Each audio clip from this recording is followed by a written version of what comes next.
So let's just say you have a purpose to go in a certain direction. Your purpose signifies a direction, but your goals should always be in alignment with your purpose. And people who have goals in alignment with their purpose, their goals are a natural side effect of them being on purpose.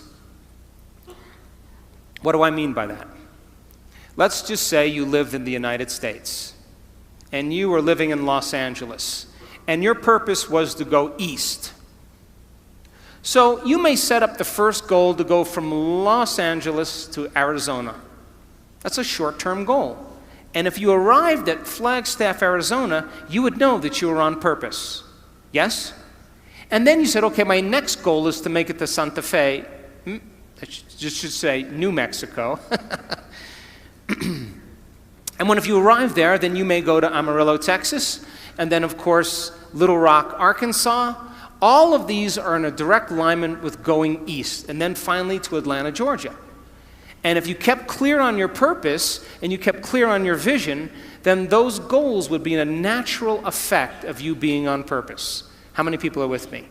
So when you set up the goals in alignment with your vision or your purpose, and you arrive at your goal, that's how you know you're still on purpose. So then what about getting healthy? You may say, okay, I want to lower my heart rate. That's one of my goals. I want to lose 10 kilos. I want to have more energy. I want to wear a new wardrobe and have a new relationship. This is the short-term goal at the beginning, and the long-term goal is at the end. And as long as you keep making the same choices, demonstrating the same behaviors, reproducing the same experiences, feeling the same way, you'll arrive at all of those goals. What about becoming abundant? You may say you want to be wealthy, and to me it doesn't matter. Wealth is a state of mind. You may want to start a new business. Once you start that new business, you may want to hire 2 new staff employees in 6 months. Then you may say you want to buy a company vehicle. And of course, then the next one is buy a new house. And then ultimately what? Make $1 million? Why not? If that's your goal, to reflect your purpose, then you should arrive at it. Are you still with me?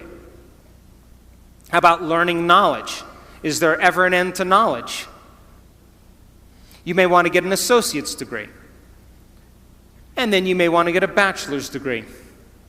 And then you may want to get a master's degree. You may want to get a doctorate degree. And then you may want to finally do research. But all of those things are in alignment with your purpose, is it not?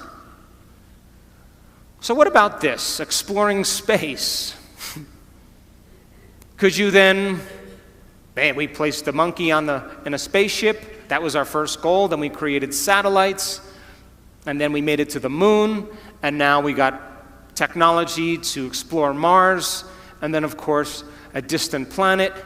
And ultimately enter the galaxy. So it would look like this.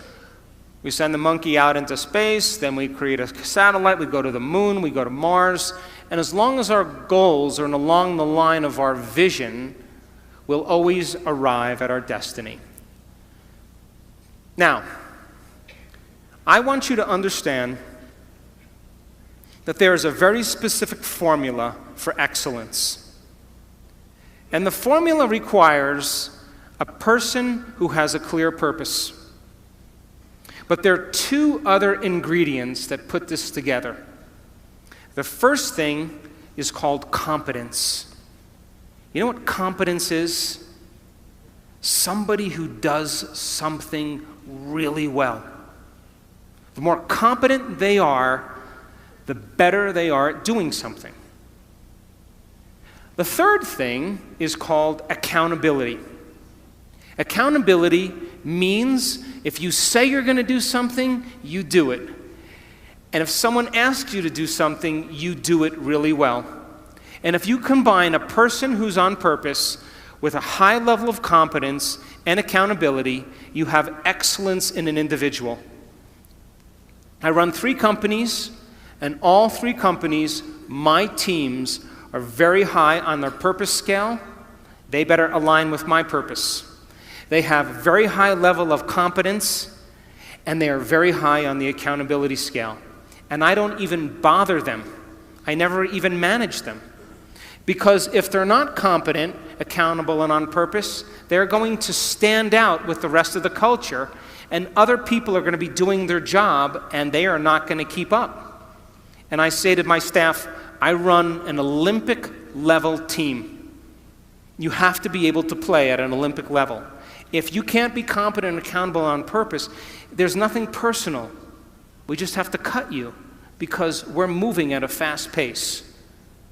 So now, if you look at what it takes now to maintain a healthy culture so that a group of people can work well together, it requires the same three things.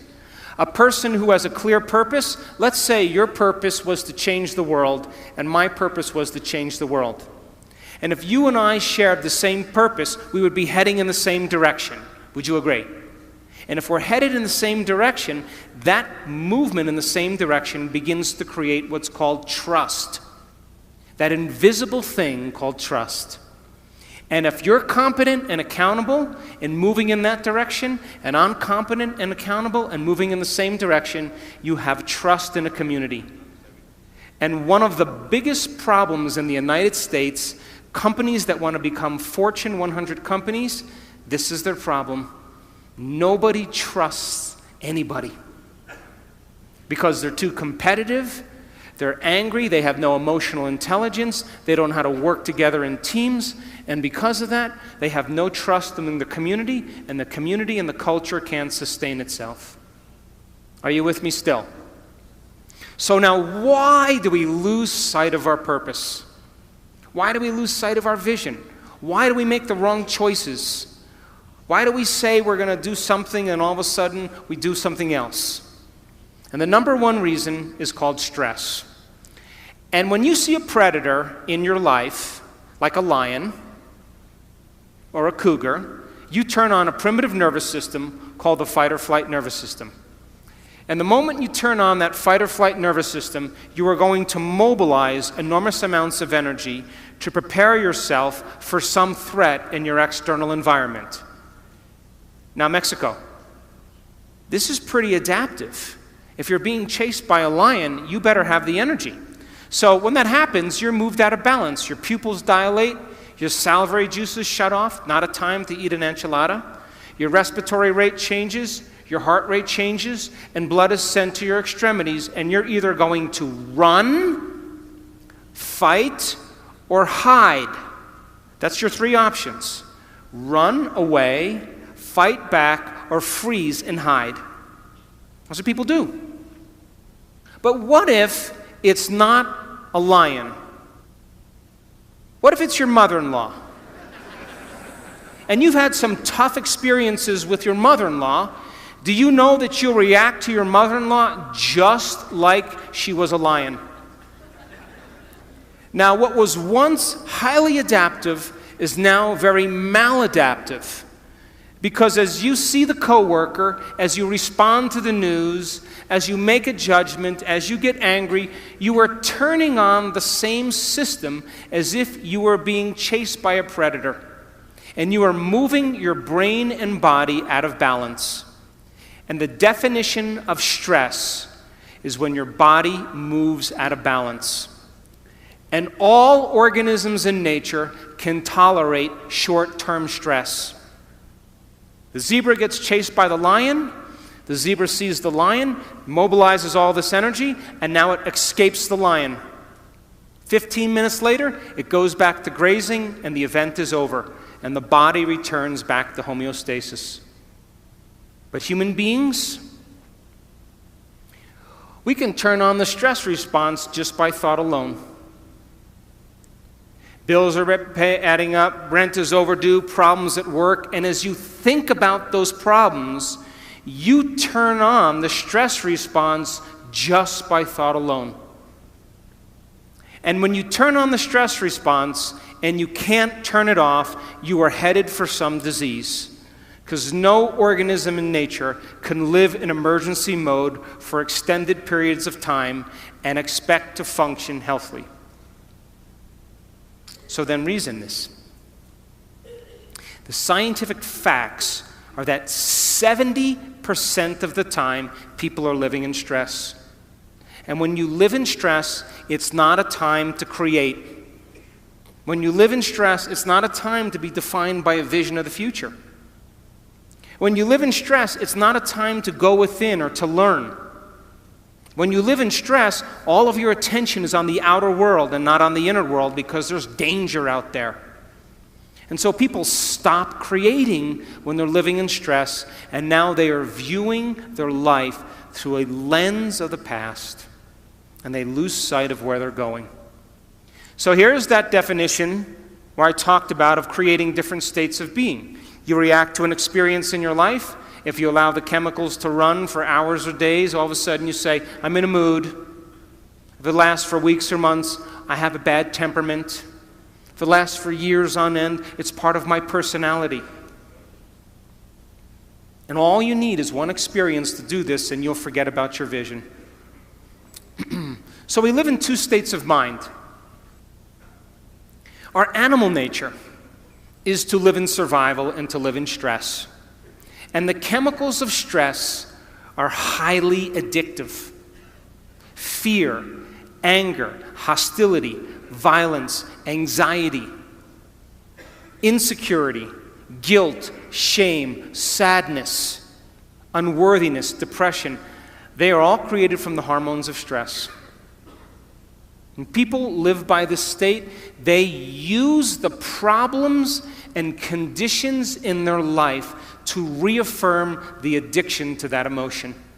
They need it so they can get the rush of adrenaline. And this is why it's so hard to change.